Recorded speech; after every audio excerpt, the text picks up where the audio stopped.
G'day and welcome back to the channel for a bit of a coffee break. And before we get started, just a word from our sponsor.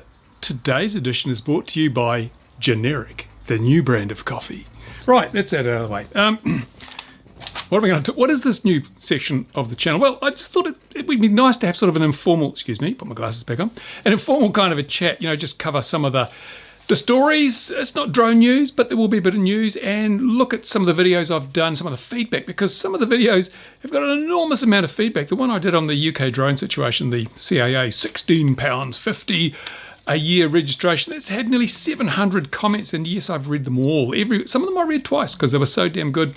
So I have some feedback, well, to give you some feedback on your feedback to me on that one today, and also anything else I find that might be interesting on the Tube of Views and the future of the Tube of Views and all sorts of stuff like that. So it's just a bit of a mishmash, it's kind of a mix-up, and so I'd like some feedback from you, whether you think this little segment is worth keeping or whether this should be the one and only coffee and a chat because it's so damn bad. But let's get started with today's content. Yes, and let's look at that video I did the other day about the drones in the UK. Now, a lot of great feedback, and one thing that I meant to include, I did about 4 takes of that video, and the 4th one was the one that you saw.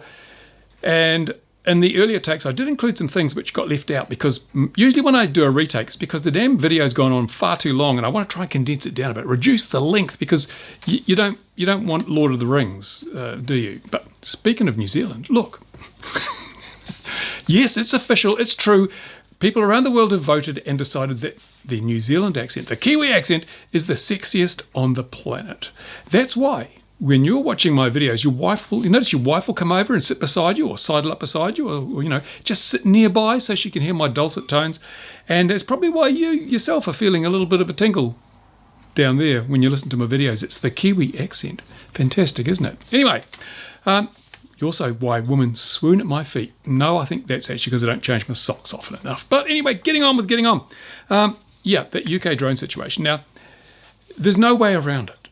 Well, there is, but I'm going to tell you that in a moment. Now, the UK, you're going to have to register your RC models and your drones. That's a fait accompli. The CAA the government's made its mind up. CAA has been told to do its thing. It's doing its thing.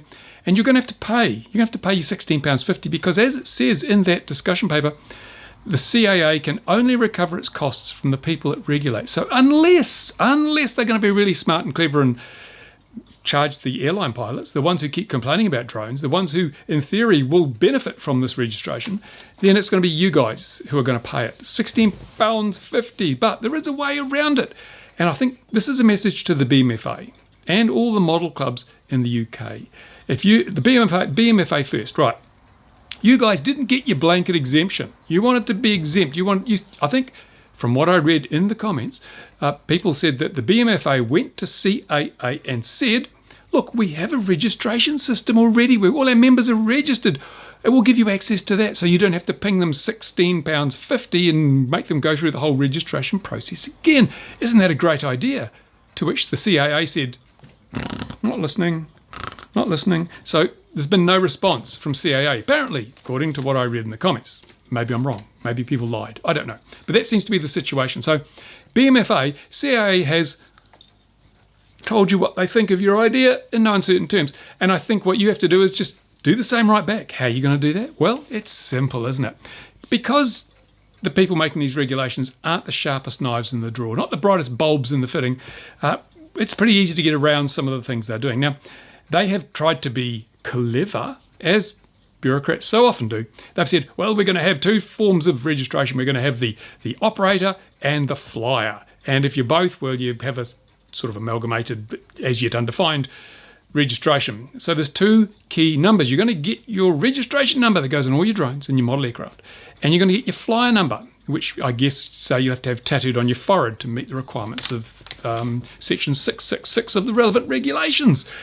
So that's what they've said to try and make things easy. Now, BMFA, simple solution. You don't want all your members being pinged £16.50, do you?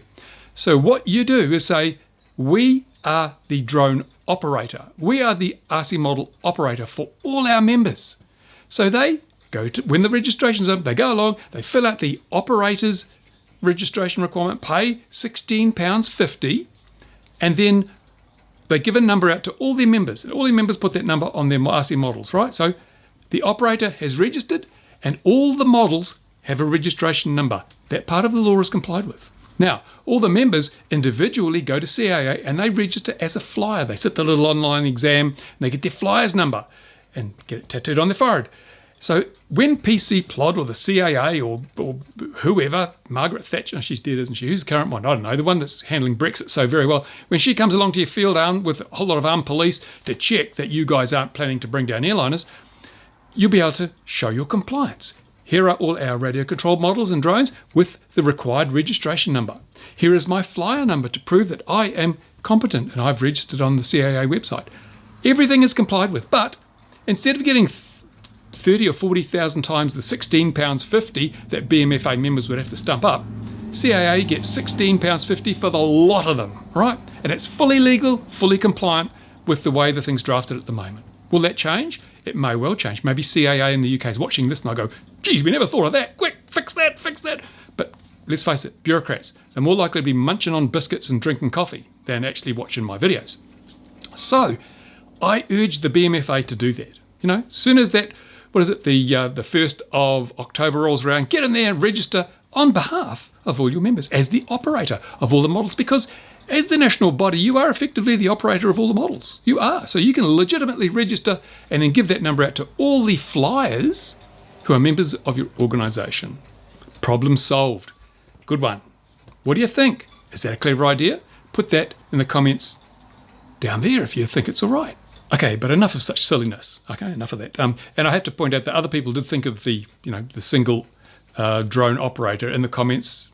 There were people that mentioned that, so I'm not the only one who thought it up. A lot of people thought the same thing. Hopefully they'll follow that. But Gatwick, let's go to Gatwick for a change. Oh, well, no, we went to Gatwick in December, didn't we? Or at least somebody did. Or at least it's alleged somebody did. But just the other day, I see aircraft were diverted from Gatwick again because of a possible drone sighting. Now, it wasn't a confirmed drone sighting. Even the media and the airlines had to admit it's a possible drone sighting. But it gets worse. You think, oh, why are they diverting for a possible drone sighting? But it gets worse. You wouldn't believe this. Because the drone could well have been flying legally. It was outside the 5-kilometre exclusion. So they saw a drone flying outside the exclusion zone, yet they still diverted traffic. Excuse me, but no one has reported the height at which this drone was flying. So it could have been 200 feet. 200 feet, 6 or 7 kilometres from the airport, quite legally operating, yet they still decided to divert air traffic from Gatwick. What the hell's going on here? Tell me there's not an agenda. Tell me there's not some very stupid people or some people with an agenda behind all this. It's crazy because I'm beginning to wonder. Now, I don't know London very well, but I gather that Heathrow and Gatwick both service London. And at the same time as this drone was sighted causing planes to divert from Gatwick, the Daily Mail, a reputable and highly reliable source of news information, the Daily Mail was showing pictures of a coal fire somewhere near Heathrow, and the pictures were taken from a drone and the drone was monitoring the fire or something. Now I wonder, that drone obviously was being operated legally and within the regulations. I wonder if the pilots flying into Gatwick saw that drone and decided, oh, quick, divert to Hawaii because there's a drone. Was it possible? I don't know. But really, the threshold for proof needs to get a hell of a lot higher. Gatwick's seen a lot of drones that no one's ever seen. No one's produced video evidence. No one's produced photographic evidence. And how convenient is it that all that super high-techery military-style drone detection and countermeasures that were at Gatwick just happened to have been taken away just shortly before this new drone sighting? Oh my goodness, what a coincidence. How could that happen? Yeah, while that gear was there were no sightings. But it's taken away, so there's no way to prove, and suddenly there's another sighting, possible sighting. I don't know. What do you do? Where does the CAA get its money for this drone registration? Charge the airlines. Charge the airline pilots. They're the ones that are having the problem with drones, not us. They are the people that you regulate, CAA, so they're the people you should be getting the £16.50 from, or the, 2.8 million pounds it's going to require to make the system work. Don't regulate the people that aren't causing the problem. Regulate the people that are bitching, moaning, whinging, and being little snowflakes. You go and ping them. Go and charge them the money for this. Okay, I want to keep the coffee breaks as short as possible. I don't want the sponsor getting too much value for their money. So I've got plenty of other things I want to talk about, but I'll do them in an upcoming coffee and a chat, if we have another one, if you think this is a worthwhile thing. Couple of things I want to talk about, actually, not so much in drones, but YouTube. YouTube, oh, don't get me started. I've already done a video on how YouTube has completely lost the plot, and it's getting worse on a daily basis. If you want a heads up, go and look, Guitar Channel copyright claim, or guitar copyright claim. Go and look that up. Look at the videos on that. You'll see what's happening. It is outrageous, but I'll speak to that in a future chat. And also, I want to talk about Patreon. They're changing things. They're scrambling for money. I would not be surprised to see Patreon either disappear or be completely eclipsed by a new competitor. It's probably going to happen. I'll tell you why in a future chat. And what else forgot? That's all. Piece of paper's empty. That's it. Done. So that's it. That's coffee chat. Now, if you've got questions, I know a lot of people send me emails and things asking, how's the Parkinson's going? And I generally say, it's pretty damn good. But if it's the stuff you want to know about me as a person, about the channel, about the stuff I do, about the stuff I'm going to do, or just my opinion on stuff, then put it in the comments section down there. And I'll read through all those comments too, as well as the 700 on the last video. I'll read through those comments and I will answer them in upcoming Coffee and a Chat sessions. There you go. If you like Coffee and a Chat, give it a thumbs up. If you don't like it, then give it a thumbs down. Doesn't matter. YouTube says it's all the same. They don't care which way the thumbs go, as long as there's some thumbs. So, give me a thumb sideways if you can find that button. If you're not a subscriber, subscribe. If this is the first video of mine you've seen, then have a look through the back catalogue. Go to my channel, look on the videos page, just look through. You'll probably find something else that is equally as appalling as this video. And it may be reason to subscribe. I don't know. There you go. That's it. Whoa, hopefully it's short. It's the 5th take. It's going to be short by now. Anyway, thanks for watching, guys. Oh, thank you to my Patreon supporters. Always got to say that, because they are the lifeblood of this and my other channel. Thanks for watching. Bye for now.